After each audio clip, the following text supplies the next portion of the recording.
Opýtali sme sa GPT, ako vytvoriť hrdzu. Odpoveď bola, že na to budeme potrebovať tieto metalické pigmenty a matný akrylový lak.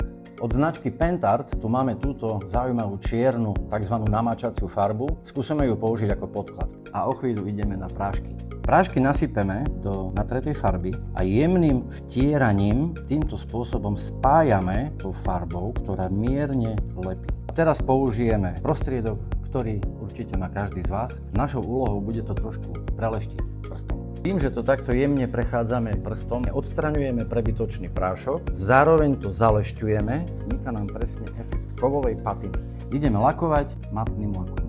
Trochu samozrejme stratila tá kovová perleť svoju jasnosť. Efekty, ktoré najviac imponujú mne osobne, sú tieto miesta, kde sú prechody z tej, nazvime to zjednodušene, červenej do hnedej. Tá zlatá možno aj preto vlastne nevytvára ten celkom hrdzavý efekt, lebo zlato vlastne nehrdzavé je. Asi to vieme.